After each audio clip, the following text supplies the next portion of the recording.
नमस्कार, स्वागत है आपका द न्यूज पर। पश्चिम बंगाल में लोकसभा चुनाव की वोटिंग के दौरान की गई हिंसा, जिसका आरोप जो है वो टीएमसी के कार्यकर्ता और समर्थकों के ऊपर लगा है, पर इसी मामले को काफी ज्यादा गंभीरता से ले लिया है अब चुनाव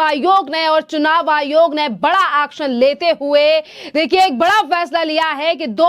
मतदान केंद्रों पर आज फिर एक बार हो रही है वोटिंग। तो वहीं दूसरी तरफ 19 जून तक केंद्रीय बल सुरक्षा एजेंसियों की 400 जो कंपनियां हैं वो तैनात रहेंगी पश्चिम बंगाल में 19 जून तक। ये बड़ा फैसला जो है वो चुनाव आयोग की तरफ से इसीलिए लिया गया है क्योंकि पिछले ही दिनों हमने वोटिंग के दौरान देखा कि किस तरीके से पश्चिम बंगाल में ममता बनर्जी के समर्थक और टीएमसी के कार्यकर्ताओं ने पश्चिम बंगाल के ही बारासात और मथुरापुर में किस तरीके से हिंसा की थी। और इसी पूरे मामले को लेकर भारतीय जनता पार्टी ने इलेक्शन कमीशन को सबूतों के साथ सौंपे थे प्रूफ, जिसके बाद अब इलेक्शन कमीशन ने यह बड़ा एक्शन लेते हुए कहा है कि इन दोनों मतदान केंद्रों पर आज फिर से एक बार वोटिंग हो रही है, जो सवेरे 7 बजे से चालू है और शाम के 6 बजे तक जो है वो इन दोनों पोलिंग मतदान यानी कि बूथों पर जो है वो शाम तक मतदान होने वाला है। जिस तरीके की ये तस्वीरें सामने आई थी, इस पर एक अधिकारी ने यह भी जानकारी दी थी, यानी कि चुनाव आयोग को यह बताया था कि किस तरीके से सवेरे ही जो है वो इन दोनों मतदान केंद्रों पर टीएमसी के कुछ लोगों ने हमला कर दिया और अधिकारियों से पेपर और वीवीपैट और ईवीएम की मशीनों को छीनकर जो है वो तालाब में डाल दिया गया था। और ये तमाम चीजें बरसाता और मथुरापुर में हुई थी और इसीलिए इन दोनों ही पोलिंग बूथों पर फिर से एक बार वोटिंग जो है वो कराई जा रही है इलेक्शन कमीशन की तरफ से। देखिए ये पूरी मांग जो है वो भारतीय जनता पार्टी के द्वारा की गई थी, जिसमें निर्वाचन आयोग को पत्र लिखकर डायमंड हार्बर लोकसभा सीट के कई मतदान केंद्रों पर पुनर्मतदान कराए जाने की मांग जो है वो बीजेपी के द्वारा की गई थी। और आपके लिए बता दें कि इन्हीं सीटों पर लोकसभा के 7वें चरण में मतदान हुआ था और 7वें मतदान यानी कि 7वें चरण के मतदान के दिन ही काफी ज्यादा हिंसा पश्चिम बंगाल में हुई थी, जिसकी तस्वीरें और वीडियो सोशल मीडिया पर भी वायरल हुई। और आपके लिए बता दें कि आयोग से शिकायत करने के बाद पश्चिम बंगाल बीजेपी के नेता शुभेंदु अधिकारी ने भी कहा था कि चुनाव में गड़बड़ी का ऐसा ट्रेंड पहले बिहार और हरियाणा में देखने को मिलता था, लेकिन अब इस ट्रेंड को जो है वो ममता बनर्जी की पार्टी यानी कि टीएमसी ने भी अपना लिया है। इसी के साथ शुभेंदु अधिकारी ने कहा था कि शनिवार को हमारे लगभग सभी उम्मीदवारों को निशाना बनाया गया। राज्य की पुलिस के वरिष्ठ अधिकारियों ने जानबूझकर केंद्रीय सशस्त्र पुलिस बल को निष्क्रिय रखा। खास तौर पर जो है वो डायमंड हार्बर में इस तरीके की चीजें देखने के लिए मिली और टीएमसी के कार्यकर्ताओं के हमले में जो है वो कई पत्रकार और वहां के स्थानीय लोग जो हैं वो भी घायल हुए। एक तरफ तो देखिए इलेक्शन कमीशन की तरफ से बड़ा एक्शन लिया गया है कि वोटिंग जो है वो इन दोनों मतदान केंद्रों पर फिर से एक बार कराई जा रही है। लगातार मतदाता जो हैं वो आज फिर एक बार इन दोनों पोलिंग बूथ्स पे जाकर वोटिंग कर रहे हैं और यहां पर सुरक्षा व्यवस्था का भी खासा ध्यान रखा गया है। और इसी के साथ लोकसभा चुनाव के दौरान पश्चिम बंगाल में हुई हिंसा पर अब एक तरफ चुनाव आयोग तो वहीं दूसरी तरफ पश्चिम बंगाल के राज्यपाल भी अब काफी ज्यादा नाराज नजर आ रहे हैं। जी हां, अब पश्चिम बंगाल के राज्यपाल ने भी ममता बनर्जी की सरकार से संदेश खा ली और इसी के साथ पश्चिम बंगाल में कई जगहों पर हुई हिंसा मामले को लेकर ममता बनर्जी की सरकार से सवाल जो है पूछे हैं और पूरी रिपोर्ट भी मांगी है। दरअसल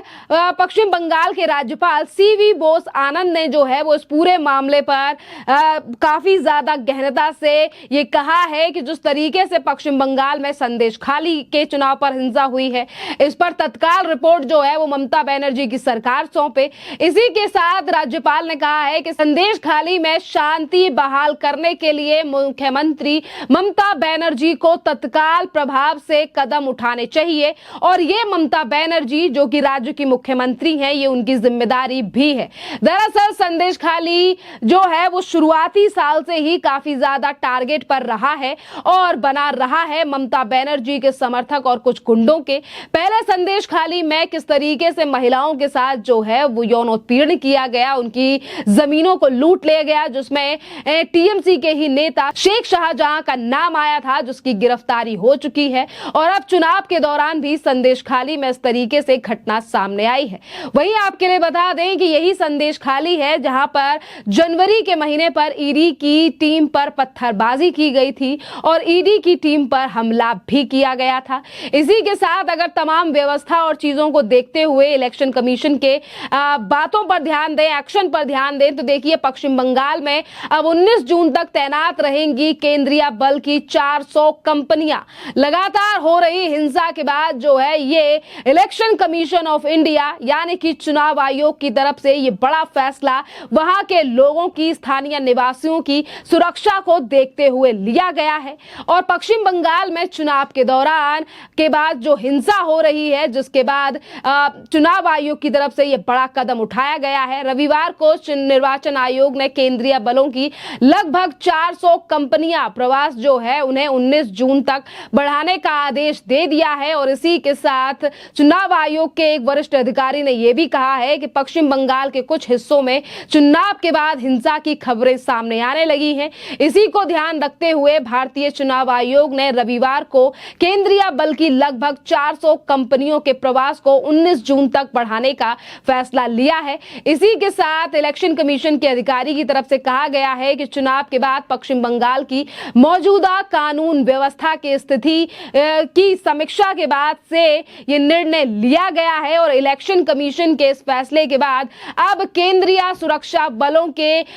यानी कि मुख्य रूप से जो संवेदनशील इलाके हैं वहां पर जो केंद्रीय बल है, जो सुरक्षा बल है, वो 19 तारीख तक होंगे कि वहां पर व्यवस्था को खराब ना किया जा सके। क्योंकि देखिए रिजल्ट जो है वो कल यानी कि 4 जून को आने वाले हैं और 4 जून के रिजल्ट और जिस तरीके से एग्जिट पोल के आंकड़े आए हैं, इसके बाद कहीं ना कहीं हालात जो हैं वो खराब हो सकते हैं, हिंसा भी हो सकती है। और 2021 में हुए विधानसभा के चुनाव के बाद जिस तरीके का हाल पश्चिम बंगाल में देखने के लिए मिला था कि नंदीग्राम से लेकर तमाम जगहों पर आगजनी टीएमसी के लोगों के द्वारा कर दी गई थी, आज उस तरीके से चीजों को बचाने के लिए, लोगों को यानी कि लोगों को सुरक्षित रखने के लिए और इस हिंसा को समाप्त करने के लिए भी शायद इलेक्शन कमीशन की तरफ से यह बड़ा एक्शन लिया गया है। जिस तरीके से केंद्रीय सुरक्षा बलों की 400 कंपनियों को वहां पर रखा गया है। देखिए एक तरफ इलेक्शन कमीशन की तरफ से यह बड़ा एक्शन, तो वहीं दूसरी तरफ ये ममता बनर्जी सरकार और खुद मुख्यमंत्री के लिए बड़ा झटका भी है। क्योंकि ममता बनर्जी को अपनी राज्य की पुलिस के अलावा ना बीएसएफ पे भरोसा है, ना केंद्रीय बल सुरक्षा बल पे भरोसा है और ना ही तो इसके अलावा ईडी, सीबीआई जैसी एजेंसियों पर ममता बनर्जी भरोसा करती हैं। क्योंकि ममता बनर्जी वो मुख्यमंत्री हैं जिन्होंने कलकत्ता हाईकोर्ट को लेकर भी ये सवाल उठा दिया कि कलकत्ता हाईकोर्ट भी मोदी सरकार के अंडर काम करती है। जी हाँ, हर तरीके से हर मुद्दे को लेकर और लोकतंत्र की बात करने वाली ममता बनर्जी के पश्चिम बंगाल में ही संविधान और ना ही तो लोकतंत्र का कोई पालन किया जा रहा है। जिस तरीके से हिंसा, महिलाओं के साथ अपराध की घटनाएं जो हैं वो एक ऐसे राज्य से ज्यादा सामने आती हैं जहां की मुख्यमंत्री खुद एक महिला है। खैर, इस पूरे मामले पर आप लोगों की जो भी राय हो आप हमें कमेंट कर जरूर बताइए। धन्यवाद।